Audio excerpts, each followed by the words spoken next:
हाँ जी बेटा जी, सत श्री अकाल। अज असी तुहाडा बहुत ही वेरी इंपॉर्टेंट टॉपिक करना, that is DNA replication. DNA replication बहुत ही इंटरस्टिंग टॉपिक हैगा ते वेरी इंपॉर्टेंट, बहुत स्कोप है इहदा आउण दा एग्जाम्स दे विच एंड नीट टैसट दे विच भी। सो इहनूं बड़ा ही असीं आराम दे नाल ते बड़े वधिया ढंग दे नाल असीं इहनूं करांगे टॉपिक नूं। घबराउण की लोड़ नहीं है, तो एंड दे विच तुसीं बड़ा रिलैक्स फील करोगे, देखोगे भी तुहानूं बहुत सारियां गल्लां ने जिहड़ियां तकरीबन वो सुलझ जाणगीआं, जिन्नियां भी उलझणां होणगीआं वो सुलझ जाणगीआं। सो इत्थे जदों असीं देखदे आ DNA replication मीनस, replicate मीनस carbon copy कर देनी ਉਹਦੇ वर्गा होर एक नवा तैयार कर देना। तो यह कदों वापरदी है? द सिंथैटिक फेज जिहड़ा सिंथेसिस फेज है जिहड़ा बिफोर माइटोसिस। जदों एक सैल तो दो सैल बनने ने तो DNA भी डबल होना चाहिए। जो घर दे विच भांडे वंडने ने तो उन्ने ही भांडे डबल होने चाहिए ने, ताइयों दो रसोइयां दे विच जाणगे। सो इस करके हर चीज़ है जिहड़ी वो डबल होनी जरूरी है वंडण तो पहला, ताकि सारिਆਂ ਦੇ ਵਿੱਚ बराबर ਦਾ ਜਿਹੜਾ ਹੈਗਾ ਉਹ DNA ਜਿਹੋ ਜਿਹਾ पेरेंट्स ਕੋਲ ਸੀਗਾ ਉਹ ਜਿਹਾ ਹੀ ਨੈਕਸਟ ਅੱਗੇ ਪਾਸ ਆਨ ਹੋਵੇ, ਕੋਈ ਵੀ ਫਰਕ ਨਾ ਹੋਵੇ। ਸੋ ਹੁਣ ਅਸੀਂ ਜਿਹੜਾ ਕਰਦੇ ਆ DNA ਰੈਪਲੀਕੇਸ਼ਨ, ਇਹਦੇ ਵਿੱਚ ਮੇਨ ਜਿਹੜਾ ਹੈਗਾ ਦੇਖੋ, ਇੱਕ ਤਾਂ ਇਹ ਬਹੁਤ ਮਹਿੰਗੀ ਪ੍ਰੋਸੈਸ ਹੈਗੀ ਆ। It is expensive, very expensive, a lot of energy is needed in it। ਹੁਣ ਇਹਨੂੰ ਪੈਸੇ ਤਾਂ ਚਾਹੀਦੇ ਨੇ, ਇਹਨੂੰ ਕੀ ਚਾਹੀਦਾ? ਊਰਜਾ ਚਾਹੀਦੀ ਹੈ। ਸੋ ਇਸ ਕਰਕੇ ਸੈੱਲ ਨੂੰ ਬਹੁਤ ਸਾਰੀ એનર્ਜੀ ਦੀ ਲੋੜ ਹੈ ਜਦੋਂ ਮਾਈਟੋਸਿਸ ਕਰਨੀ ਹੈ, ਜਦੋਂ ਜ਼ਖਮ ਭਰਨਾ ਹੈ। ਜਦ ਇੱਕ ਮਰੀਜ਼ ਹੈਗਾ ਤਾਂ ਉਹਨੂੰ ਅਸੀਂ ਚੰਗੀ ਡਾਈਟ ਦਿੰਦੇ ਆ। ਜਦੋਂ ਇੱਕ ਐਥਲੀਟ ਖੇਡਦਾ ਤਾਂ ਉਹਦੇ ਵੀ ਸੈੱਲ ਟੁੱਟਦੇ ਨੇ, ਉਹਨੂੰ ਵੀ ਬਹੁਤ ਸਾਰੀ એનર્ਜੀ ਦੀ ਲੋੜ ਹੈ, ਨਵੇਂ ਸੈੱਲ ਬਣਦੇ ਨੇ ਉਹਦੇ फ्रैश। तो एक इहनूं जिहड़ा हैगा देखो DNA dependent DNA polymerase enzyme, इहदी जरूरत है। DNA dependent DNA polymerase, polymerization की है बेटा? Poly means many. एक लड़ी दे विच बहुत सारे न्यूक्लियोटाइड्स नूं ला देना। हुण किहड़े ने वो न्यूक्लियोटाइड्स? जे DNA दे ने तो DNA पॉलीमरेज, RNA ने तो RNA पॉलीमरेज। सो किनू देख के लाने ने? वो DNA नू देख के लाने ने। DNA का एक स्टैंड साडे कोल हैगा, सो ओनू देख देख के ही नवे न्यूक्लियोटाइड लैके आने ने, उन्हां दे कॉम्प्लीमेंटरी लाई जाने ने। सो इस करके इत्थे जिहड़ा एंजाइम हैगा that is DNA dependent DNA polymerase enzyme चाहिदा। And this process it occurs very fast, at a very fast rate, that is 4.6 base pairs in 19 minutes in E. coli। E. coli ਦੇ ਵਿੱਚ 19 minute ਚਾਹੀਦੇ ਨੇ ਇਹਨੂੰ ਪੂਰੇ ਦਾ ਪੂਰਾ ਜਿਹੜਾ ਉਹਦਾ DNA ਹੈ ਉਹ ਰੈਪਲੀਕੇਟ ਹੋ ਜਾਂਦਾ ਹੈ। ਤਾਂ ਇਹਦੇ ਹਿਸਾਬ ਦੇ ਨਾਲ 2000 ਬੇਸ ਪੇਅਰਸ ਪਰ ਸੈਕਿੰਡ ਜਿਹੜੇ ਹੈਗੇ ਨੇ ਉਹ ਨਵੇਂ ਪੋਲੀਮਰਾਈਜ਼ ਹੋ ਰਹੇ ਹਨ। એનર્ਜੀ ਰਿਕੁਆਇਰਡ ਕਾਹਦੇ ਵਾਸਤੇ ਚਾਹੀਦੀ ਹੈ? ਜਿਹੜੀ એનર્ਜੀ ਪੋਲੀਨਿਊਕਲੀਓਟਾਈਡਸ ਨੂੰ ਲੜੀਬੱਧ ਕਰਨ ਵਾਸਤੇ, ਇੱਕ ਲਾਈਨ ਦੇ ਵਿੱਚ ਲਾਉਣ ਵਾਸਤੇ ਚਾਹੀਦੀ ਹੈ, ਤਾਂ ਉਹ ਟ੍ਰਾਈਫਾਸਫੇਟਸ ਜਿਹੜੇ ਹੈਗੇ ਨੇ ਉਹ ਸਪਲਾਈ ਕਰਦੇ ਨੇ। ਹੁਣ ਜਿਹੜੇ ਟ੍ਰਾਈਫਾਸਫੇਟਸ ਹੈਗੇ ਨੇ ਉਹ ਨਾਲੇ ਦਾ ਸਬਸਟ੍ਰੇਟ ਦਾ ਕੰਮ ਕਰਦੇ ਨੇ। ਉਹਨਾਂ ਨੇ ਆਪ ਖੁਦ ਵੀ ਤਾਂ ਲੜੀ ਦੇ ਵਿੱਚ ਲੱਗਣਾ ਹੈਗਾ। ਨਿਊਕਲੀਓਟਾਈਡ ਕੀ ਅਸੀਂ ਕੀ ਪੜ੍ਹਿਆ ਸੀਗਾ ਵੀ ਇੱਕ ਸ਼ੂਗਰ ਹੈ, ਇੱਕ ਫਾਸਫੇਟ ਹੈ ਤੇ ਇੱਕ ਨਾਈਟ੍ਰੋਜਨ ਬੇਸ ਹੈ। ਜਦੋਂ ਇਹ ਤਿੰਨੇ ਇਕੱਠੇ ਹੋ ਜਾਂਦੇ ਨੇ ਤਾਂ ਇੱਕ ਨਿਊਕਲੀਓਟਾਈਡ ਬਣ ਜਾਂਦਾ। ਹੁਣ ਜਦੋਂ ਜਿਹੜਾ ਤਾਂ ਟ੍ਰਾਈ ਨਿਊਕਲੀਓਟਾਈਡ ਹੈ ਤਾਂ ਉਹਦੇ ਕੋਲ ਕਾਫੀ ਸਾਰੀ એનર્ਜੀ ਹੈਗੀ ਹੈ, ਕਿਉਂਕਿ ਜੇ ਮੋਨੋਫਾਸਫੇਟ ਇੱਕ ਸਿੰਗਲ ਬੌਂਡ ਵੀ ਫਾਸਫੇਟ ਦਾ ਰਹਿ ਜਾਂਦਾ ਉਹਦੇ ਕੋਲੇ, ਤਾਂ ਉਹ ਜਿਹੜਾ ਹੈਗਾ ਦੋ ਬੌਂਡਸ ਜਿਹੜੇ ਹੈਗੇ ਨੇ ਉਹ ਤੋੜ ਕੇ ਉਹਦੇ ਤੋਂ ਜਿਹੜੀ એનર્ਜੀ ਨਿਕਲਦੀ ਹੈ ਉਹ ਆਪਸ ਵਿੱਚ ਕੰਪਲੀਮੈਂਟਰੀ ਬੌਂਡਸ ਬਣਾਉਣ ਵਾਸਤੇ ਯੂਜ਼ ਹੋ ਜਾਂਦੀ ਹੈ। सो ये हाइड्रोजन बॉन्डिंग है जिहड़ी वो कीती जा सकती। दैन ये जिहड़े ने मतलब फ्यूल के तौर पर भी वरते जाते हैं ट्राईफॉस्फेट्स एंड सबस्ट्रेट के रूप दे विच भी। सबस्ट्रेट की हुंदा बेटा? जिहदे ते एक्शन होवे, जिहदे ते एक्शन होना है ਉਹਨੂੰ ਸਬਸਟ੍ਰੇਟ ਕਿਹਾ ਜਾਂਦਾ। ਸੋ ਇਹਨੇ ਖੁਦ ਵੀ ਲੜੀ ਦੇ ਵਿੱਚ ਲੱਗਣਾ, ਆਪ ਨਿਊਕਲੀਓਟਾਈਡ ਦਾ ਹਿੱਸਾ ਨੇ, ਤੇ ਇਹਨੇ ਬੌਂਡ ਆਪਣੇ ਤੋੜ ਕੇ 2 ਬੌਂਡ ਫਾਸਫੇਟ ਦੇ ਤੋੜ ਕੇ ਤੇ ਉਹਨਾਂ ਤੋਂ ਜਿਹੜਾ ਹੈਗਾ ਜਿੰਨੀ ਵੀ ਐਨਰਜੀ ਨਿਕਲਦੀ ਹੈ ਉਹ ਊਰਜਾ ਜਿਹੜੀ ਹਾਈਡਰੋਜਨ ਬੌਂਡਸ ਬਣਾਉਣ ਦੇ ਵਿੱਚ ਕੰਮ ਆ ਜਾਂਦੀ ਹੈ। Steps involved in DNA replication, mainly ਹਰੇਕ ਜਿਹੜੀ ਵੀ ਪ੍ਰੋਸੈਸ ਹੈਗੀ ਆ ਉਹਨੇ ਅਸੀਂ ਮੇਨ 3 ਹੀ ਸਟੈਪ ਹੁੰਦੇ ਨੇ। ਫਸਟ ਇਨੀਸ਼ੀਏਸ਼ਨ, ਸ਼ੁਰੂ ਕਰਨਾ, ਕਿਵੇਂ ਸ਼ੁਰੂ ਹੁੰਦੀ ਆ। ਸੈਕੰਡਲੀ ਇਲੋਂਗੇਸ਼ਨ, ਲੜੀ ਲੰਬੀ ਹੋ ਜਾਂਦੀ ਹੈ। ਜਦੋਂ ਇੱਕ ਵਾਰੀ ਸ਼ੁਰੂ ਹੋ ਗਿਆ, ਤੁਸੀਂ ਕੋਈ ਵੀ ਚੀਜ਼ ਹੈ, ਕਾਰ ਨੂੰ ਧੱਕਾ ਲਾ ਕੇ ਦੇਖ ਲਿਓ, ਇੱਕ ਵਾਰੀ ਧੱਕਾ ਲਾਉਣ ਵੇਲੇ ਬਹੁਤ ਜ਼ੋਰ ਲੱਗਦਾ, ਉਸ ਤੋਂ ਬਾਅਦ ਤਾਂ ਜਦੋਂ ਇੱਕ ਵਾਰੀ ਰੁੜ ਪੈਂਦੀ ਹੈ ਫਿਰ ਤਾਂ ਰੁੜੀ ਹੋ ਜਾਂਦੀ ਹੈ, ਫਿਰ ਇੰਨੀ ਐਨਰਜੀ ਦੀ ਜ਼ਰੂਰਤ ਨਹੀਂ ਹੈ। ਸੋ ਇਸ ਕਰਕੇ ਇਨੀਸ਼ੀਏਸ਼ਨ ਇੱਕ ਸਪੈਸ਼ਲ ਸਟੈਪ ਹੈਗਾ ਜਿਹਦੇ ਅੱਗੋਂ ਫਿਰ ਸਟੈਪਸ ਨੇਗੇ। ਤੇ ਸੈਕਿੰਡ ਵਨ ਇਜ਼ ਇਲੋਂਗੇਸ਼ਨ, ਫਿਰ ਲੜੀ ਨੂੰ ਤੋੜੀ ਜਾਂਦੇ ਨੇ, ਲੜੀ ਤੁਰੀ ਜਾਂਦੀ ਹੈ। And the last one is termination, terminate ਹੋ ਕਿਤੇ ਨਾ ਕਿਤੇ ਜਾ ਕੇ ਉਹਨੇ ਮੁੱਕਣਾ, ਲੜੀ ਖਤਮ ਹੋ ਜਾਣਾ। ਤਾਂ ਹੁਣ ਇਹਨੂੰ ਜਦੋਂ ਅਸੀਂ ਅੱਗੇ ਦੇ ਸਟੈਪਸ ਦੇਖਦੇ ਹਾਂ, ਇਹਨੂੰ ਅਸੀਂ ਇਨੀਸ਼ੀਏਸ਼ਨ ਨੂੰ ਸਟਾਰਟਿੰਗ ਸਟੈਪ ਹੈ ਜਿਹੜਾ, ਸਭ ਤੋਂ ਪਹਿਲਾਂ ਉੱਥੇ ਕੀ ਹੈ, ਐਕਟੀਵੇਸ਼ਨ ਆਫ ਨਿਊਕਲੀਓਟਾਈਡਸ। ਹੁਣ ਜਿਹੜੇ ਨਿਊਕਲੀਓਟਾਈਡਸ ਨੇ ਉਹ ਕਿੰਨੇ ਤਰ੍ਹਾਂ ਦੇ ਨੇ ਸਾਡੇ ਕੋਲ, ਇੱਥੇ ਡੀਆਕਸੀ ਰਾਈਬੋ ਨਿਊਕਲੀਓਟਾਈਡਸ ਹੈਗੇ ਨੇ, ਕਿਉਂਕਿ ਜਿਹੜੀ ਸ਼ੂਗਰ ਹੈਗੀ ਹੈ ਸਾਡੇ ਕੋਲੇ ਉਹ ਡੀਆਕਸੀ ਰਾਈਬੋ ਸ਼ੂਗਰ ਹੈ। ਸੋ ਇਸ ਕਰਕੇ 4 ਤਰ੍ਹਾਂ ਦੇ ਨੇ, ਅਸੀਂ ਜਿਹੜੇ ਹੈਗੇ ਨੇ 4 ਤਰ੍ਹਾਂ ਦੇ। ਡੀਆਕਸੀ ਸਾਰਿਆਂ ਦੇ ਨਾਲ ਹੀ ਲੱਗੂਗਾ, ਡੀਆਕਸੀ 4 ਦੇ ਨਾਲ, ਡੀਆਕਸੀ ਰਾਈਬੋਸ। ਹੁਣ ਦੇਖੋ ਕਿਹੜੇ ਕਿਹੜੇ ਨੇ, ਐਡੀਨਾਈਨ ਮੋਨੋਫਾਸਫੇਟ, फिर एडेनाइन मोनोफॉस्फेट, फिर साइटोसाइन मोनोफॉस्फेट, फिर थायमाइन मोनोफॉस्फेट। सो ये 4 ਦੇ 4 ही ਜਦੋਂ ਇਹਨਾਂ ਨੂੰ ATP आके फॉस्फेट प्रोवाइड करता, ATP एडेनोसाइन ट्राइफॉस्फेट, एडेनोसाइन ਦੇ ਨਾਲ 3 ਫਾਸਫੇਟ ਲੱਗੇ ਹੋਏ ਆ ਬੱਚਾ, ਤਾਂ ਇਹਦੇ ਵਿੱਚੋਂ 2 ਟੁੱਟ ਸਕਦੇ ਨੇ। ਜਦੋਂ ਪਹਿਲਾ ਟੁੱਟਦਾ ਤਾਂ એનર્ਜੀ ਰਿਲੀਜ਼ ਹੁੰਦੀ ਹੈ, ਜਦੋਂ ਸੈਕੰਡ ਟੁੱਟਦਾ ਤਾਂ એનર્ਜੀ ਰਿਲੀਜ਼ ਹੁੰਦੀ ਹੈ, ਤੇ ਇਹੀ એનર્ਜੀ ਹੈ ਜਿਹੜੀ ਉਹ ਯੂਜ਼ ਹੋ ਜਾਂਦੀ ਹੈ। ਸੋ ਇਸ ਕਰਕੇ ਮੋਨੋਫਾਸਫੇਟ ਦੇ ਨਾਲ ATP ਉਨੇ ਮੋਲੀਕਿਊਲਸ ATP ਦੇ ਲੱਗਣਗੇ ਤੇ ਇਹਨਾਂ ਨੂੰ ਐਕਟੀਵੇਟ ਕਰ ਦੇਣਗੇ, ਤਾਂ ਇਹ ਐਕਟੀਵੇਟ ਹੋ ਜਾਣਗੇ, ਇਹਨਾਂ ਕੋਲ એનર્ਜੀ ਹੋ ਜਾਣੀ ਹੈ, એનર્ਜੀ ਰਿਚ ਮੋਲੀਕਿਊਲਸ ਬਣ ਜਾਣਗੇ। ਉਵੇਂ ਡੀਆਕਸੀ ਸਾਰੇ ਨੇ, डीऑक्सी राइबोन्यूक्लिक एसिड, डीऑक्सी। ਹੁਣ ਇੱਥੇ ਦੇਖੋ ATP ਬਣ ਜਾਣਗੇ, secondly GTP and CTP and the last one is TTP। ਤਾਂ ਇਹ 4 ਤਰ੍ਹਾਂ ਦੇ ਜਿਹੜੇ ਹੈਗੇ ਨੇ ਸਾਡੇ ਕੋਲੇ ਐਕਟੀਵੇਟਿਡ ਨਿਊਕਲੀਓਟਾਈਡਸ ਉਹ ਮਿਲ ਗਏ ਸਾਨੂੰ। ਤਾਂ ਹੁਣ 4 ਤਰ੍ਹਾਂ ਦੇ ਐਕਟੀਵੇਟਿਡ ਨਿਊਕਲੀਓਟਾਈਡਸ ਦੇ ਜਾ ਕੇ ਸੀਕੁਐਂਸ ਦੇ ਵਿੱਚ ਲੱਗਣ ਵਾਸਤੇ ਬਿਲਕੁਲ ਤਿਆਰ ਨੇਗੇ। ਤਾਂ ਹੁਣ ਇੱਥੇ ਦੇਖੋ ਇਹਨਾਂ ਦੇ ਇੱਕ ਫਾਸਫੇਟ ਟੁੱਟੀ ਜਾਣਗੇ ਤੇ ਉਹੀ એનર્ਜੀ ਜਿਹੜੀ ਹੈਗੀ ਆ ਉੱਥੇ ਹਾਈਡਰੋਜਨ ਬੌਂਡ ਬਣਾਉਣ ਦੇ ਵਿੱਚ ਕੰਮ ਆ ਜਾਣੀ। ਸੋ ਉਸ ਤੋਂ ਬਾਅਦ ਸੈਕਿੰਡ ਹੈ ਐਕਸਪੋਜ਼ਰ ਟੂ DNA ਸਟ੍ਰੈਂਡਸ।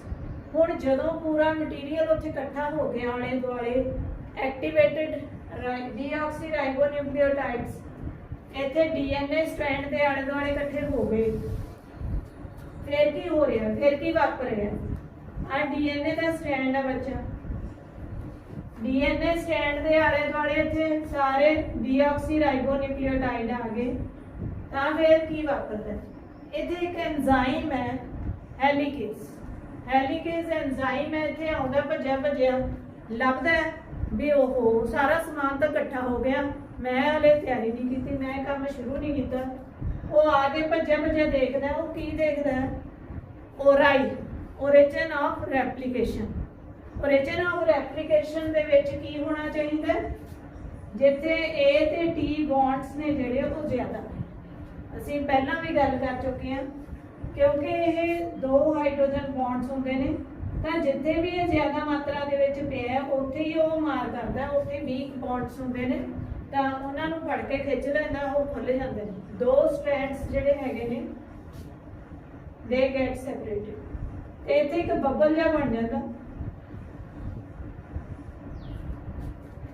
ਇਹ ਜਿਹੜੇ ਬੇਸ ਪੇਅਰਸ ਹੈਗੇ ਨੇ ਸੈਪਰੇਟ ਹੋ ਜਾਂਦੇ, ਤੇ ਨਹੀਂ ਤਾਂ ਇਹ ਦੇਖੋ ਅਟਰੈਕਟ ਕਰਦੇ ਨੇ ਇੱਕ ਦੂਜੇ ਨੂੰ, ਕੰਪਲੀਮੈਂਟਰੀ ਪੇਅਰਸ ਹੈਗੇ ਨੇ। ਤਾਂ ਇਹਨਾਂ ਨੂੰ ਦੂਰ ਦੂਰ ਰੱਖਣ ਵਾਸਤੇ ਕੀ ਆ ਗਿਆ ਬੇਟਾ, SSB, SSBP, single stand binding protein, single stand binding protein. So ਇੱਥੇ ORI ਪਿਆ, ठीक है ना, ओरिजिन ऑफ रेप्लिकेशन है, इनू पढ़ के खोलता बबल बन गया की है ते सिंगल स्टैंड बाइंडिंग प्रोटीन आके उन्होंने लग जाता है, उन्होंने स्टेबलाइज करता है। सिंगल स्टैंड अलग अलग करके उन्होंने फड़ के रखता है ताकि रेप्लिकेशन हो जाए। हाँ जी, हेलीकेज हुण ये जिहड़ा है ऐ नहीं है भी DNA एकदम ही सारा एको ही स्ट्रैच दे विच खुल गया, नो। ये जिप वांगू जिवें जिप होंदी है एक सिरे तो हौली हौली खुलती जाती है, उवें DNA का जिहड़ा हैलीकल हैगा वो भी हैलिक्स कह लो तुसीं, वो भी उवें ही खुलदा जांदा, हौली हौली खुलदा जाऊगा ते बनदा जाऊगा। ते हुण इत्थे देखो जदों ये खुल जांदा DNA दे जिहड़े न्यूक्लियोटाइड्स हैगे ने एक्सपोज हो गए, खुल गए, दिसन लग गए, तो दूजे न्यूक्लियोटाइड्स अपने वाल अट्रैक्ट करन लग गए। हुण इत्थे प्रॉब्लम की है भी जिहड़ा इहदा एंजाइम है DNA पॉलीमराइज करूँ न्यूक्लियोटाइड्स जिहड़े हैगे ने डीऑक्सी न्यूक्लियोटाइड्स ने जिहड़े उन्हां नूं एक लड़ी दे विच लाउणा है, तां एक लड़ी दे विच लाउण वास्ते ये शुरू दे विच काम नहीं कर सकदा। ਇਹਦੀ ਇੱਕ ਸ਼ਰਤ ਹੈ ਵੀ ਮੈਂ ਸ਼ੁਰੂ 'ਚ ਨਹੀਂ ਲੱਗਣਾ। ਉਹ ਕਹਿੰਦੇ ਠੀਕ ਹੈ, ਫਿਰ ਸ਼ੁਰੂ ਦੇ ਵਿੱਚ ਅਸੀਂ ਕਿਸੇ ਹੋਰ ਨੂੰ ਕੰਮ ਦੇ ਦਿੰਦੇ ਹਾਂ, ਹੌਲਾ ਕੰਮ ਹੈ। ਇਹ ਕਹਿੰਦਾ ਮੇਰਾ ਸਟੈਂਡਰਡ ਉੱਚਾ, ਮੈਂ ਛੋਟੀ ਕਲਾਸ ਨਹੀਂ ਪੜਾਉਣੀ। ਸੋ ਸ਼ੁਰੂ ਕਰਨ ਦੇ ਵਾਸਤੇ ਛੋਟਾ ਜਿਹਾ ਟੁਕੜਾ RNA ਦਾ ਆਉਂਦਾ ਹੈ, ਤਾਂ ਉੱਥੇ RNA ਪ੍ਰਾਈਮੇਸ एंजाइम है जिहड़ा RNA प्राइमर का छोटा जिहा टुकड़ा बना के उत्थे नाल दी नाल ही जोड़ जाना, क्योंकि RNA दे न्यूक्लियोटाइड्स दे विच थोड़ा जिहा फर्क है। की फर्क है? थायामाइन की जगह ते की लग्या हुंदा यूरेसिल। सो इन्ना कोई फर्क हैगा, बाकी उन्होंने उवें ही कॉम्पलीमेंटरी बेस पेयरिंग करनी है। ए दे सामने देखो की लगूगा बेटा, U, T दे सामने A लगूगा, C दे सामने G लगूगा, ते G दे सामने C। ठीक है, ये 2 हाइड्रोजन बॉन्ड ने, इन्होंने 3 हाइड्रोजन बॉन्ड ने। सो सब तो पहला देखो जदों ये एक्सपोजर होंदा तां RNA प्राइमर का छोटा जिहा टुकड़ा हैगा जिहड़ा अप टू 9-10 बेस पेयर्स वो आके इत्थे लग जाता है। हुण किहड़े एंड ते लगदा देखो, जिहड़ा पेरेंट दा 3 प्राइम एंड है, पेरेंट दा 3 प्राइम एंड है, उत्थे आके RNA प्राइमर ने जुड़ना है। क्यों? क्योंकि जदों ही देखो नवा स्टैंड बन गया है, नवा स्टैंड है जिहड़ा इहदा ऑपोजिट होऊगा, इत्थे 5 प्राइम एंड हो गया, इधर नूं जदों जांदे असीं इह 3 प्राइम एंड हो गया। ते असीं पहलां भी ये DNA पॉलीमरेज की शर्त है भी वो जिहड़ा न्यूक्लियोटाइड जोड़ता है वो हमेशा 3 प्राइम एंड ते ही जोड़ता है, इधर नूं ही वधू 5 प्राइम एंड ते 5वीं कार्बन ते वो नहीं जोड़ता, वो चेन नूं जिहड़ा हैगा 3जी कार्बन ते ही अगे वधाउंदा शुगर दी ते। सो इस करके इको पासे नूं जिहड़े हैगे ने वो जुड़दे ने, एक पासे नूं एक डायरैक्शन वालों लगातार जुड़ते जाएंगे।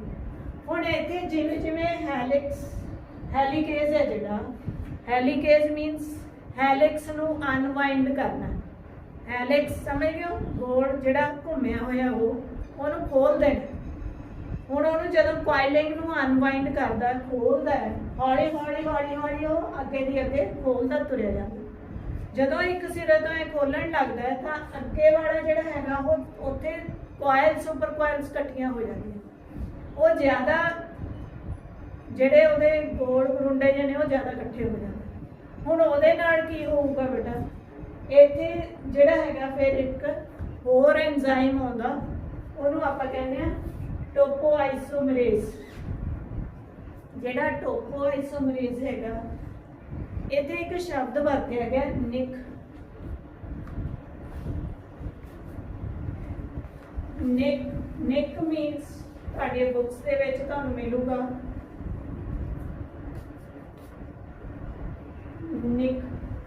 ਨਿਕ ਮੀਨਸ ਬ੍ਰੇਕ।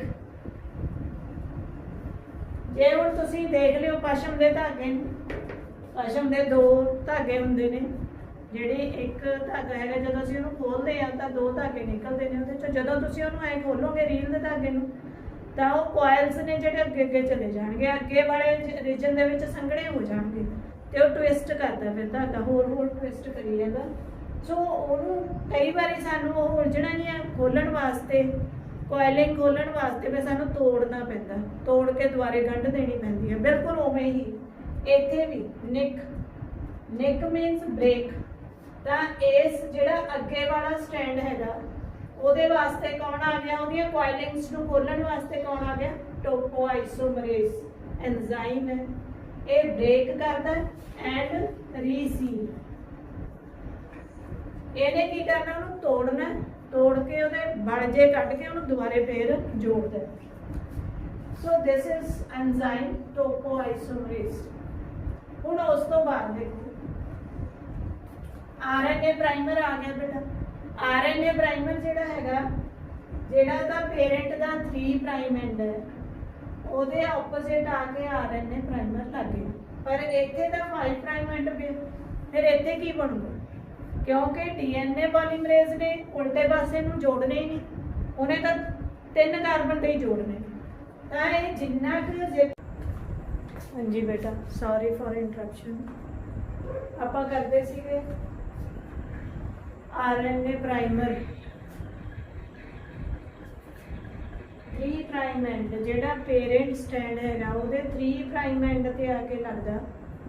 ਇਹ 9-10 ਨਿਊਕਲੀਓਟਾਈਡ ਦਾ ਇੱਕ ਛੋਟਾ ਜਿਹਾ ਸੈਗਮੈਂਟ ਹੁੰਦਾ। ਪ੍ਰਾਈਮੇਜ਼ ਐਂਜ਼ਾਈਮ ਹੈ ਜਿਹੜਾ ਉਹ ਇੱਥੇ ਆ ਕੇ ਕੰਮ ਕਰਦਾ ਤੇ 3 ਪ੍ਰਾइम एंड ਤੇ ਆ ਕੇ ਇਹਨੂੰ ਜੋੜ ਦਿੰਦਾ। ਕਿਉਂਕਿ ਪੋਲੀਮਰੇਜ਼ ਡੀਐਨਏ ਪੋਲੀਮਰੇਜ਼ 3 ਦੀ ਸ਼ਰਤ ਹੈ। ਕੀ ਸ਼ਰਤ ਹੈਗੀ ਹੈ ਵੀ 5 to 3 ਇਹਨੇ ਸਟੈਂਡ ਨੂੰ ਕੰਟੀਨਿਊਸਲੀ ਅੱਗੇ ਵਧਾਉਣਾ ਹੈ।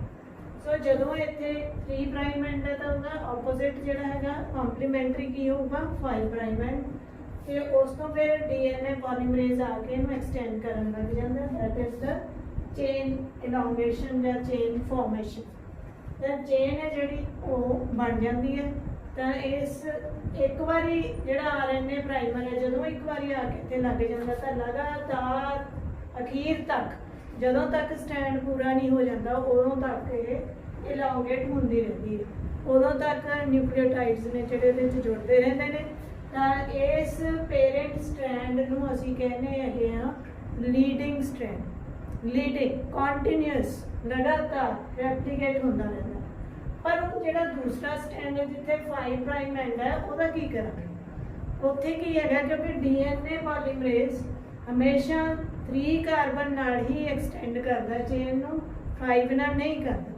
ਸੋ ਇੱਥੇ ਜਦੋਂ ਆ ਕੇ ਇਹ ਜਿੰਨਾ ਕੁ ਵੀ ਖੁੱਲ ਜਾਂਦਾ ਉੱਥੇ ਆ ਕੇ ਜਿਹੜਾ ਆਰਐਨਏ ਪ੍ਰਾਈਮਰ ਹੈਗਾ ਉਹ ਆ ਕੇ ਲੱਗ ਜਾਂਦਾ ਛੋਟਾ ਜਿਹਾ ਪੀਸ ਤੇ ਉਹਨਾਂ ਦਾ ਜਿਹੜਾ ਹੈਗਾ ਸਟ੍ਰੈਂਡ ਹੈ ਜਿਹੜਾ ਉਹ ਡੀਐਨਏ ਪੋਲੀਮਰੇਜ਼ ਬਣਾ ਦਿੰਦਾ। ਫਿਰ ਉਹ ਤੋਂ ਨੈਕਸਟ ਅੱਗੇ ਜਿੰਨਾ ਕੁ ਖੁੱਲਦਾ ਉਹਨਾਂ ਕੁ ਫੇਰ ਆਰਐਨਏ ਪ੍ਰਾਈਮਰ ਆ ਜਾਂਦਾ ਤੇ ਦੁਬਾਰਾ ਫੇਰ ਛੋਟਾ ਜਿਹਾ ਸੈਗਮੈਂਟ ਜਿਹੜਾ ਹੈਗਾ ਫੇਰ ਕਰਦਾ। ਦੈਨ ਨੈਕਸਟ ਫੇਰ ਖੁੱਲਦਾ, ਫੇਰ ਆਰਐਨਏ ਪ੍ਰਾਈਮਰ ਆਉਂਦਾ, ਫੇਰ ਛੋਟਾ ਜਿਹਾ ਸੈਗਮੈਂਟ ਜਿਹੜਾ ਹੈਗਾ ਡੀਐਨਏ ਦਾ ਉਹ ਬਣਦਾ। ਸੋ ਬੇਸ ਪੇਅਰਿੰਗ ਹੁੰਦੀ ਹੈ ਉਲਟ। ਤਾਂ ਇੱਥੇ ਜਿਹੜੇ ਹੈਗੇ ਨੇ ਇਹ ਹਮੇਸ਼ਾ ਜਿਹੜਾ ਹੈਗਾ ਕੰਪਲੀਮੈਂਟਰੀ ਪੇਅਰਿੰਗ ਕਰਦਾ ਟੀ ਦੇ ਨਾਲ, ਟੀ ਏ ਦੇ ਨਾਲ 2 ਹਾਈਡਰੋਜਨ ਬੌਂਡਸ ਬਣਦੇ ਨੇ। ਜਿਹੜਾ ਸੀ ਆ ਉਹ ਸਦੋਂ ਆ ਕੇ ਜੀ ਦੇ ਨਾਲ ਲੱਗਦਾ ਤੇ ਜੀ ਹੈ ਜਿਹੜਾ ਉਹ ਸੀ ਦੇ ਨਾਲ ਲੱਗਦਾ। 3 ਹਾਈਡਰੋਜਨ ਬੌਂਡਸ ਇਹਨਾਂ ਦੇ ਵਿੱਚ ਬਣਦੇ ਨੇ। ਤਾਂ ਹੁਣ ਇੱਥੇ ਅਸੀਂ ਜਦੋਂ ਗੱਲ ਕਰਦੇ ਹਾਂ ਤਾਂ ਇਹ ਜਿਹੜਾ ਟੋਟੇ ਬਣ ਗਏ 5 ਪ੍ਰਾਈਮ ਐਂਡ ਵਾਲੇ ਸਿਰੇ ਤੋਂ ਜਿਹੜਾ ਸਟੈਂਡ ਖੁੱਲਿਆ ਸੀ ਪੇਰੈਂਟ ਵਾਲਾ, ਉਹਦੇ ਉੱਤੇ ਛੋਟੇ ਛੋਟੇ ਟੁਕੜਿਆਂ ਦੇ ਰੂਪ ਦੇ ਵਿੱਚ ਰੈਪਲੀਕੇਸ਼ਨ ਹੁੰਦੀ ਹੈ। ਤਾਂ ਇਸ ਸਟੈਂਡ ਨੂੰ ਅਸੀਂ ਕਹਿੰਦੇ ਹੈਗੇ ਆ ਲੈਗਿੰਗ ਸਟੈਂਡ। ਲੈਗਿੰਗ ਰੁਕ ਕੇ ਕਰਦਾ ਹੈ, ਡਿਸਕੰਟੀਨਿਊਸ ਕਰਦਾ, ਪਰ ਬਹੁਤਾ ਫਰਕ ਨਹੀਂ ਪੈਂਦਾ, ਥੋੜਾ ਹੀ ਪੈਂਦਾ ਹੈ। ਤੇ ਇਹਦੇ ਉੱਤੇ ਜਿਹੜੇ ਟੁਕੜੇ ਨੇਗੇ ਛੋਟੇ ਛੋਟੇ DNA ਦੇ ਜਿਹੜੇ ਟੁਕੜੇ ਬਣੇ ਨੇ ਉਹਨਾਂ ਨੂੰ ਆਪਾਂ ਕਹਿੰਦੇ ਆ Okazaki fragments. Very important for you. Okazaki fragments ਹੈਗੇ ਨੇ। ਤੇ ਇੱਥੇ ਜਿਹੜਾ RNA ਪ੍ਰਾਈਮੇਜ਼ ਹੈਗਾ, ਪ੍ਰਾਈਮਰ ਹੈ, ਇਹ ਜਦੋਂ ਇਹਦਾ ਕੰਮ ਖਤਮ ਹੋ ਜਾਂਦਾ ਤਾਂ ਇਸ ਨੂੰ ਰਿਲੀਜ਼ ਕਰ ਦਿੰਦੇ, ਇਹਨੂੰ ਛੁੱਟੀ ਕਰ ਦਿੰਦੇ ਨੇ, ਤੂੰ ਜਾ ਭਾਈ। ਤੇ ਉਸ ਤੋਂ ਬਾਅਦ ਇੱਥੇ ਆਉਂਦਾ ਪੋਲੀਮਰੇਜ਼ 1। ਪੋਲੀਮਰੇਜ਼ ਰਿਪੇਅਰਿੰਗ ਐਂਜ਼ਾਈਮ ਹੈਗਾ। ਤਾਂ ਇਹ ਜਿਹੜਾ ਹੈਗਾ ਇੱਥੇ ਆ ਕੇ ਜੋੜ ਦਿੰਦਾ ਹੈ। ਇਹਦੇ ਵਿੱਚ ਜਿਹੜੇ ਵੀ DNA ਨਿਊਕਲੀਓਟਾਈਡ ਦੀ ਲੋੜ ਹੈ ਨਾਲ ਮੈਚਿੰਗ ਨੇ, ਜਿਹੜੇ ਕੰਪਲੀਮੈਂਟਰੀ ਹੈਗੇ ਨੇ, ਉਹਨਾਂ ਨੂੰ ਅੱਗੇ ਪਾ ਦੂਗਾ। ਤਾਂ ਇਹਨਾਂ ਨੂੰ ਅਸੀਂ DNA ਲਾਈਗੇਸਿਸ ਕਹਿੰਦੇ ਆ।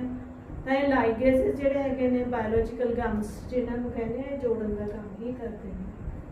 ਸੋ 2 ਸਟ੍ਰੈਂਡਸ ਬਣਦੇ ਨੇ ਵੱਖੋ ਵੱਖਰੇ, ਇੱਕ ਲੀਡਿੰਗ ਹੈਗਾ, ਇੱਕ ਲੈਗਿੰਗ ਸਟ੍ਰੈਂਡ ਹੈ। ਇਹ ਕੰਟੀਨਿਊਸ ਹੈਗਾ, ਡਿਸਕੰਟੀਨਿਊਸ ਹੈਗਾ। ਇਹਦੇ ਉੱਤੇ ਜਿਹੜੇ ਟੋਟੇ ਬਣੇ ਨੇ ਉਹ ਕੀ ਨੇ, ਓਕਾਜ਼ਾਕੀ ਫ੍ਰੈਗਮੈਂਟਸ ਨੇ। ਤੇ ਇਹਨੂੰ ਇੱਕੋ ਹੀ RNA ਪ੍ਰਾਈਮਰ ਦੀ ਲੋੜ ਹੈ, ਇਹਨੂੰ ਕਿੰਨੇ ਸਾਰੇ RNA ਪ੍ਰਾਈਮਰਸ ਦੀ ਜ਼ਰੂਰਤ ਪੈਂਦੀ ਹੈ। ਸੋ ਇਸ ਤਰ੍ਹਾਂ ਨਾ ਹੁਣ ਜੇ ਆਪਾਂ ਥੋੜਾ ਜਿਹਾ ਇਹਨੂੰ ਹੋਰ ਕਰ ਲਈਏ ਤੇ ਇੰਟੈਲੀਜੈਂਟ DNA ਪੋਲੀਮਰੇਜ਼ ਹੈਗਾ, ਕਾਫੀ ਇੰਟੈਲੀਜੈਂਟ ਕਹਾਉਂਦਾ, ਕਿਉਂਕਿ ਪ੍ਰੂਫ ਰੀਡਿੰਗ ਵੇਲੇ ਦੇਖੋ ਪਹਿਲੀ ਗੱਲ ਤਾਂ ਜਦੋਂ ਇਹ ਬਣਾਉਂਦਾ ਹੈ ਤਾਂ ਇਹਦੀ ਸਪੀਡ ਬਹੁਤ ਜ਼ਿਆਦਾ ਹੈ। ਇਹ ਆਪਾਂ ਨੇ ਦੇਖਿਆ ਹੈਗਾ ਵੀ 2000 ਬੇਸ ਪੇਅਰਸ 2000 ਬੇਸ ਪੇਅਰਸ ਪਰ ਸੈਕਿੰਡ ਦੀ ਸਪੀਡ ਦੇ ਨਾਲ ਫਟਾਫਟ ਲਾਉਂਦਾ ਤੁਰਿਆ ਜਾਂਦਾ, ਜਿਵੇਂ ਮਿਸਤਰੀ ਇੱਟਾਂ ਧਰਦਾ ਹੁੰਦਾ ਕੰਧ ਬਣਾਉਣ ਵੇਲੇ। ਸੋ ਉਵੇਂ ਹੀ ਕੰਮ ਇਹ ਕਰਦਾ। ਤਾਂ ਹੁਣ ਇੱਥੇ ਇੰਨੀ ਤੇਜ਼ੀ ਦੇ ਨਾਲ ਕੰਮ ਕਰਨ ਵੇਲੇ ਕਈ ਵਾਰੀ ਕੋਈ ਗਲਤੀ ਹੋ ਜਾਂਦੀ ਹੈ, ਮਿਸਟੇਕ ਕੁਦਰਤ ਦੇ ਵਿੱਚ ਵੀ ਹੋ ਜਾਂਦੀਆਂ ਨੇ, ਗਲਤੀਆਂ ਬੇਨਿਯਮੀਆਂ ਹੋ ਜਾਂਦੀਆਂ ਨੇ। ਪਰ ਇਹ ਇੰਨਾ ਚੁਸਤ ਹੈਗਾ ਵੀ ਨਾਲ ਦੀ ਨਾਲ ਪਿੱਛੇ ਜਾ ਕੇ ਦੇਖਦਾ ਰਹਿੰਦਾ ਵੀ ਕੀ ਮੈਂ ਸਾਰਾ ਠੀਕ ਬਣਾਇਆ। ਪਰ ਜਿੱਥੇ ਕਿਤੇ ਇਹਨੂੰ ਗਲਤੀ ਲੱਗਦੀ ਹੈ ਫਿਰ ਉਹਨੂੰ ਕੱਢ ਕੇ ਫਟਾਫਟ ਠੀਕ ਕਰ ਦਿੰਦਾ। ਤੁਸੀਂ ਆਪਣੇ ਐਗਜ਼ਾਮ ਦੇ ਟਾਈਮ ਸਾਰਾ ਕੁਐਸਚਨ ਪੇਪਰ ਹੱਲ ਕਰ ਲੈਂਦੇ ਹੋ ਤਾਂ ਐਂਡ ਦੇ ਵਿੱਚ ਜਾ ਕੇ ਤੁਸੀਂ ਸਾਰਾ ਪੜ੍ਹਦੇ ਹੋ, ਪੜ੍ਹ ਕੇ ਜਿਹੜੀ ਕੋਈ ਗਲਤੀ ਹੁੰਦੀ ਹੈ ਅਸੀਂ ਰਿਮੂਵ ਕਰ ਦਿੰਦੇ ਹਾਂ। ਪਰ ਫਿਰ ਵੀ ਕਿਤੇ ਨਾ ਕਿਤੇ ਕੋਈ ਗਲਤੀ ਰਹਿ ਜਾਂਦੀ ਹੈ। ਤਾਂ ਉਹ ਜਿਹੜੀ ਰਹਿ ਜਾਂਦੀ ਹੈ ਉਹਨੂੰ ਆਪਾਂ ਮਿਊਟੇਸ਼ਨਸ ਕਹਿੰਦੇ ਹਾਂ। ਮਿਊਟੇਸ਼ਨਸ ਤੇ ਸਦੋਂ ਹੀ ਫਿਰ ਹੈਰੀਡਿਟੀ ਦੇ ਵਿੱਚ ਆ ਜਾਂਦੀਆਂ ਨੇ। ਤਾਂ ਨੈਕਸਟ ਟਾਈਮ ਜਦੋਂ ਉਹਨੂੰ ਰੈਪਲੀਕੇਟ ਕਰਨਾ ਹੈਗਾ ਉਸ ਸਮੇਂ ਫਿਰ ਪੋਲੀਮਰੇਜ਼ ਜਿਹੜਾ 3 ਹੈ ਉਹਨੂੰ ਨਹੀਂ ਪਹਿਚਾਣਦਾ, ਉਹਨੂੰ ਆਪਦਾ ਹੀ ਮੈਂਬਰ ਸਮਝਦਾ। ਕਿਉਂਕਿ ਮਿਊਟੇਸ਼ਨਸ ਜਿਹੜੀਆਂ ਹੁੰਦੀਆਂ ਨੇ ਉਹ 2 ਤਰ੍ਹਾਂ ਦੀਆਂ ਨੇ, ਨੈਗੇਟਿਵ ਤੇ ਪੋਜ਼ੀਟਿਵ। ਹੁਣ ਜਿਹੜੀਆਂ ਨੈਗੇਟਿਵ ਹੁੰਦੀਆਂ ਨੇ ਉਹਨਾਂ ਦੇ ਕਾਰਨ ਕੋਈ ਨਾ ਕੋਈ ਉਹਨੂੰ ਬਿਮਾਰੀ ਹੋ ਜੂਗੀ ਜਾਂ ਕੋਈ ਹੋਰ ਮਲ ਫੰਕਸ਼ਨਿੰਗ ਹੋ ਜਾਂਦੀ ਹੈ, ਜਿਹਦੇ ਕਾਰਨ ਫਿਰ ਉਹ ਉੱਥੇ ਹੀ ਖਤਮ ਹੋ ਜਾਂਦਾ ਉਹਦੇ ਨਾਲ ਹੀ ਸਰੀਰ ਦੇ। ਪਰ ਜੇ ਉਹ ਚੰਗੀਆਂ ਨੇਗੀਆਂ ਫਿਰ ਉਹ ਅੱਗੇ ਜਾਂਦੀਆਂ ਨੇਗੀਆਂ ਐਵੋਲੂਸ਼ਨ, ਕਿਉਂਕਿ ਉਹ ਜ਼ਿਆਦਾ ਅਡੈਪਟਡ ਹੁੰਦਾ ਹਮੇਸ਼ਾ ਹੀ।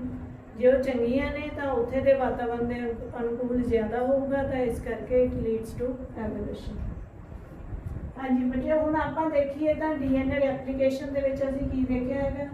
ਦੇਖੋ ਕਾਫੀ ਐਕਸਪੈਂਸਿਵ ਜਿਹੜੀ ਹੈਗੀ ਹੈ, ਇਹ ਕਾਫੀ ਮਹਿੰਗੀ ਪ੍ਰੋਸੈਸ ਹੈਗੀ ਹੈ। ਤੇ ਜਦੋਂ ਇਹਨੂੰ ਅਸੀਂ 3 ਹਿੱਸਿਆਂ 'ਚ ਵੰਡਦੇ ਹਾਂ, ਇਨੀਸ਼ੀਏਸ਼ਨ, ਇਨੋਗ੍ਰੇਸ਼ਨ and termination. ਇਨੀਸ਼ੀਏਸ਼ਨ means RNA primer ਆਉਂਦਾ ਹੈਗਾ, ਪ੍ਰਾਈਮੇਜ਼ ਲੈ ਕੇ ਆਉਂਦਾ ਤੇ ਛੋਟਾ ਜਿਹਾ ਸੈਗਮੈਂਟ ਹੈ ਜਿਹੜਾ ਆ ਕੇ 3 ਪ੍ਰਾਈਮ ਐਂਡ ਦੇ ਉੱਤੇ ਲੱਗ ਜਾਂਦਾ। ਤੇ ਜਿਹੜਾ 5 ਪ੍ਰਾਈਮ ਐਂਡ ਹੈ ਉਹ ਜਿੰਨਾ ਕੁ ਖੁੱਲਦਾ ਉਹਨਾਂ ਕੁ ਜਾ ਕੇ ਦੂਜੇ ਪਾਸੇ ਜਾ ਕੇ ਲੱਗਦਾ, ਉਹਨਾਂ ਕੀ ਬਣਦਾ ਤੁਰਿਆ ਜਾਂਦਾ। ਸੋ ਪ੍ਰਾਈਮਰ ਤੋਂ ਬਾਅਦ ਹੀ DNA ਪੋਲੀਮਰੇਜ਼ 3 ਹੈ ਜਿਹੜਾ ਉਹ ਕੰਮ ਕਰਦਾ। ਤੇ ਹੈਲੀਕੇਜ਼ ਜਿਹੜਾ ਹੈਗਾ ਇਹ ਅਨਵਾਈਂਡ ਕਰਦਾ, ਖੋਲਦਾ ਤੁਰਿਆ ਜਾਂਦਾ ਹੈਲੀਕੇਜ਼ ਨੂੰ। ਤੇ ਉਹਦੇ ਖੋਲਣ ਦੇ ਨਾਲ ਅੱਗੇ ਜਾ ਕੇ ਥੋੜਾ ਜਿਹਾ ਜ਼ਿਆਦਾ ਇਕੱਠੇ ਹੋ ਜਾਂਦੇ ਨੇ ਕੋਇਲਸ, ਸੁਪਰ ਕੋਇਲਸ ਹੋ ਜਾਂਦੇ ਨੇ। ਉਹਨਾਂ ਨੂੰ ਘਟਾਉਣ ਵਾਸਤੇ ਟੋਪੋ ਆਈਸੋਮਰੇਜ਼ ਐਂਜ਼ਾਈਮ ਹੈ ਜਿਹੜਾ ਉਹ ਆਉਂਦਾ। ਟੋਪੋ ਆਈਸੋਮਰੇਜ਼ ਜਿਹੜਾ ਹੈਗਾ ਨਿਕ ਆਪਾਂ ਕੀਤਾ ਹੈਗਾ ਬ੍ਰੇਕ ਐਂਡ ਰੀਸੀਲਸ ਦਾ ਸਟ੍ਰੈਂਡ ਤੋੜ ਕੇ ਫਿਰ ਜੋੜ ਦਿੰਦਾ। SSB ਨੇ ਜਿਹੜੇ ਸਿੰਗਲ ਸਟੈਂਡ ਬਾਈਂਡਿੰਗ ਪ੍ਰੋਟੀਨਸ ਹੈਗੇ ਨੇ ਉਹਨੂੰ ਸਟੈਂਡ ਨੂੰ ਸਿੱਧਾ ਰੱਖਦੇ। ਹੁਣ ਇੱਥੇ ਜਿਹੜਾ ਹੈਗਾ ਗਾਇਰੇਜ਼ ਐਂਜ਼ਾਈਮ ਹੈ ਜਿਹੜਾ ਪ੍ਰੋਕੈਰੀਓਟਸ ਦੇ ਵਿੱਚ, ਇਹ ਟੋਪੋਆਈਸੋਮਰੇਜ਼ ਤੇ ਹੈਲੀਕੇਜ਼, ਇਹ ਦੋਨਾਂ ਵਾਸਤੇ ਇੱਕੋ ਹੀ ਹੈ, ਸਾਂਝਾ ਹੀ ਹੈ, ਗਾਇਰੇਜ਼ ਹੀ ਕੰਮ ਕਰਦਾ। ਇਹ ਵੀ ਤੁਹਾਨੂੰ ਪੁੱਛਿਆ ਜਾ ਸਕਦਾ ਹੈ। ਤਾਂ ਇਹ ਜਿਹੜੇ ਹੈਗੇ ਨੇ ਬੇਸ ਪੇਅਰਿੰਗ ਹੁੰਦੀ ਹੈ, ਫਿਰ ਜਿੰਨੇ ਵੀ ਨਿਊਕਲੀਓਟਾਈਡਸ ਹੈਗੇ ਨੇ DNA ਪੋਲੀਮਰੇਜ਼ 3 ਹੈ ਜਿਹੜਾ ਉਹ ਲਿਆ ਕੇ ਜੋੜੀ ਜਾਂਦਾ। ਜੇ ਕਿਤੇ ਗਲਤ ਹੁੰਦਾ ਉਹਦੀ ਪ੍ਰੂਫ ਰੀਡਿੰਗ ਕਰਦਾ ਹੈਗਾ ਤੇ ਉਹਨੂੰ ਸਹੀ ਕਰ ਦਿੰਦਾ ਹੈ। ਤੇ ਇੱਥੇ ਜਿਹੜੇ ਹੈਗੇ ਨੇ ਟੁਕੜਿਆਂ ਦੇ ਵਿੱਚ ਇਹ ਜੁੜਦਾ, ਇਹ ਲੀਡਿੰਗ ਸਟ੍ਰੈਂਡ ਹੈ, ਲੈਗਿੰਗ ਜਿਹੜਾ ਕੰਟੀਨਿਊਸ ਬਣਦਾ ਉਹ ਲੀਡਿੰਗ ਹੈ, ਜਿਹੜਾ ਡਿਸਕੰਟੀਨਿਊਸ ਬਣਦਾ ਉਹ ਲੈਗਿੰਗ ਸਟ੍ਰੈਂਡ। ਸੋ ਪੈਰੈਂਟਲ ਸਟ੍ਰੈਂਡ ਦੇ ਉੱਤੇ ਦੋਨੇ ਜਿਹੜੇ ਹੈਗੇ ਨੇ ਉਹ ਐਂਡ ਦੇ ਵਿੱਚ ਜਾ ਕੇ ਬਿਲਕੁਲ ਵੀ ਇਹਨਾਂ ਦੇ ਵਿੱਚ ਕੋਈ ਫਰਕ ਨਹੀਂ ਹੁੰਦਾ, ਭਾਵੇਂ ਕੋਈ ਲੀਡਿੰਗ ਹੈ ਭਾਵੇਂ ਕੋਈ ਲੈਗਿੰਗ ਸਟ੍ਰੈਂਡ ਹੈ। ਤੇ ਰੀਰ ਦੇ ਵਿੱਚ ਜਾ ਕੇ ਇੱਕ ਤੋਂ ਦੋ ਕ੍ਰੋਮੋਸੋਮਸ ਜਾਂ 2 DNA ਜਿਹੜੇ ਹੈਗੇ ਨੇ ਉਹ ਤਿਆਰ ਹੋ ਜਾਂਦੇ ਨੇ। ਤਾਂ ਇਹਦੇ ਨਾਲ ਹੀ ਆਪਣਾ ਜਿਹੜਾ ਹੈਗਾ ਇਹ ਕੰਪਲੀਟ ਹੁੰਦਾ ਬੇਟਾ। DNA replication very important for you. ਮੈਨੂੰ ਉਮੀਦ ਹੈ ਕਿ ਤੁਸੀਂ ਇਹਨੂੰ ਚੰਗੀ ਤਰ੍ਹਾਂ ਸਮਝ ਗਏ ਹੋਵੋਗੇ ਤੇ ਇੰਜੋਏ ਕੀਤਾ ਹੋਣਾ। ਤੇ best of luck for you. Thank you for watching.